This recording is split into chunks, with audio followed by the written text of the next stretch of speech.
안녕하십니까. 저는 강원대병원 내분비내과의 조은희입니다. 제가 주로 진료하고 있는 환자는 당뇨병 그리고 골다공증 환자입니다. 당뇨병이 생기는 이유는 무엇인지, 당뇨병은 어떤 병인지 궁금합니다. 당뇨병은 혈당이 정상보다도 높게 오랜 기간 동안 유지되는 병으로, 당뇨병이 발생하는 원인으로는 유전적인 요인과 환경적인 요인이 알려져 있습니다. 다들 아시겠지만 당뇨병이 부모님께 있다라고 한다면 자녀가 당뇨병에 걸릴 확률은 부모님 모두가 당뇨병일 경우 30%, 부모님 중에 한 분이 당뇨병일 경우 15% 정도 된다라고 알려져 있습니다.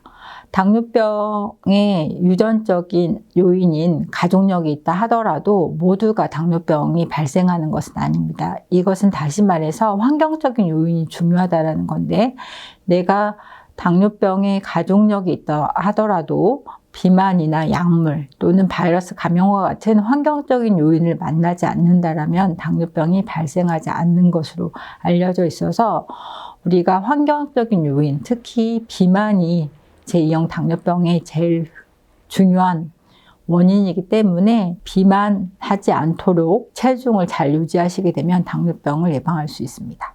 후에 대표 증상은 어떤 게 있는지, 병원에 방문해야 하는 신호에 대해서 좀 알려주세요. 일반적으로 당뇨병 환자의 약 50% 정도에서는 당뇨병 발병 초기에 아무런 증상이 없는 것으로 알려져 있습니다. 따라서 조기 검진이 굉장히 중요한데요. 40세 이상 성인에서는 매년 당뇨병 검진을 권고하고 있고, 고혈압이나 고지혈증 또는 당뇨병의 가족력이 있거나 본인이 임신성 당뇨병을 앓았던 고위험군의 경우에는 30세 이상에서 매년 당뇨병을 검진하도록 권고하고 있습니다. 당뇨병의 증상이 나타나는 경우는 혈당이 갑자기 급격하게 상승하는 경우, 일반적으로 공복 혈당이 200을 넘는 경우에 증상이 발생하는 것으로 알려져 있고, 체중이 대개 혈당이 높은 경우에는 5에서 10kg 이상 감소를 할 수가 있어서 갑자기 이유 없이 살이 빠지거나 소변을 너무 자주 보거나 갈증이 심하거나 물을 많이 마시는 등의 증상이 있다고 한다면 혈당이 매우 높은 상태일 가능성이 많기 때문에 반드시 병원에 가셔서 당뇨병에 대해서 검사를 해보는 것이 좋겠습니다. 최근 영화 모가디슈에서 당뇨병 환자가 배에 직접 인슐린을 주사하는 장면이 나오는데, 당뇨에 걸리면 모두 인슐린 주사를 맞아야 하는지 궁금합니다. 당뇨병의 종류에 따라서 인슐린 치료가 다릅니다.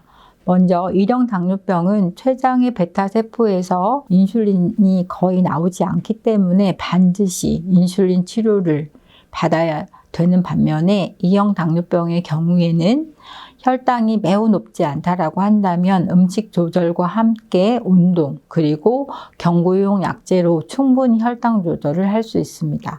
하지만 2형 당뇨병이라 하더라도 당뇨병이 오랫동안 지속이 되었고 췌장의 기능이 많이 떨어지신 분들은 인슐린 치료가 지속적으로도 필요할 수가 있어서 경우에 따라서 다를 수 있기 때문에 담당 선생님과 상의하셔서 치료 방법을 결정하는 것이 중요합니다. 당뇨병이 흔히 합병증 때문에 무서운 병이라고 하는데, 합병증에 대해 설명해 주세요.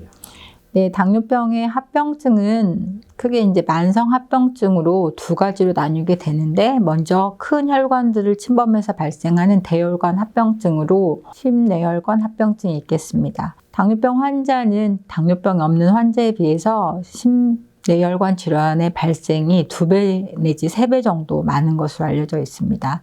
여기서 말하는 심내혈관 합병증이라고 하는 것은 중풍과 같은 뇌경색, 그리고 심장의 혈관이 막히면서 발생하는 협심증이나 심근경색, 그리고 다리로 가는 혈관이 막혀서 발생하는 말초 동맥 질환이 있겠습니다. 그 외에 미세혈관 합병증이라고 해서 손발로 가는 신경에 문제가 생겨서 손발이 저린 신경합병증, 그리고 눈의 망막의 혈관에 문제가 생기는 망막병증, 신장의 기능이 떨어지면서 단백뇨가 나오는 신장병증이 있겠습니다. 이러한 모든 합병증은 당뇨병 환자의 혈당 조절이 안 될수록 잘 발생하는 것으로 알려져 있고, 당뇨병의 유병 기간이 길수록 잘 발생하는 것으로 알려져 있습니다. 추가 질문이 있는데, 그러면 당뇨병은 완치가 가능한 건지? 일단은 저희는 당뇨병 치료에 있어서 완치라는 표현을 쓰지 않고 저희가 관해라라는 표현을 쓰게 되는데, 그러니까 완치라는 표현을 쓰게 되면 더 이상 이제 재발을 하지 않는다라는 건데, 그렇지가 않고 현재 상태는 약 없이 인슐린 없이 혈당 조절이 잘 되는 상태이지만, 일단 한번 당뇨병이 왔다라는 것은 췌장의 기능이 정상보다는 떨어졌다라는 상태이기 때문에 정기적으로 병원에 오셔서 혈당 검사를 하시는 것이 굉장히 중요합니다. 최근 코로나19랑 어린이 당뇨 연관성에 대한 기사가 났는데 무슨 연관성이 있을까요? 2020년 영국에서 발표된 논문에 따르게 되면 코로나19가 정점에 이른 기간에 제1형 당뇨병의 발생률이 전년 같은 기간 대비 2배 이상 증가했다는 보고가 있었고, 또 다른 연구에서는 코로나19에 걸렸을 때 제1형 당뇨병이 발생하거나 아니면 1형 당뇨병이 있는 상태에서 급성 합병증이 발생하는 것 등의 보고가 있었습니다. 현재 가능한 가설로는 코로나19 바이러스가 췌장의 베타세포에 침투해서 췌장의 베타세포를 파괴하고 이것이 1형 당뇨병을 유발한다라는 가정과, 두 번째로는 이미 1형 당뇨병으로 진행하고 있는 소아 청소년에게서 코로나19에 걸리게 됨으로써 코로나19 바이러스가 췌장에 남아있는 베타세포를 추가적으로 더 빨리 파괴를 시켜서 제1형 당뇨병의 발생이 먼저 조기에 발현한다라는 가설이 있습니다. 아직은 코로나19가 직접적으로 1형 당뇨병을 발생한다라는 과학적인 근거는 부족한 상태이나 여러 가지 기존의 관찰 연구에서 가능성은 충분하기 때문에 추후 지속적인 연구로 그 연관성을 규명해야 할 것 같습니다. 요즘 제로칼로리 탄산음료가 많이 나오고 있는데 이런 음료들은 당뇨 환자들이 섭취해도 되나요? 다이어트 콜라는 인공 감미료인 아스파탐을 사용하는 것으로 알려져 있습니다. 인공 감미료인 아스파탐은 설탕보다 약 200배 이상 단맛이 나는 것으로 알려져 있고, 아주 극소량으로도 이러한 단맛을 낼 수 있기 때문에 칼로리가 거의 없고 여러 연구에서 안정성이 입증이 되어서 당뇨병 환자가 단맛을 느끼고 싶을 때 설탕 대신 충분히 사용할 수 있고 안전하게 사용할 수 있습니다. 일상 속 당뇨병을 예방하기 위한 방법에 대해서 알려주세요.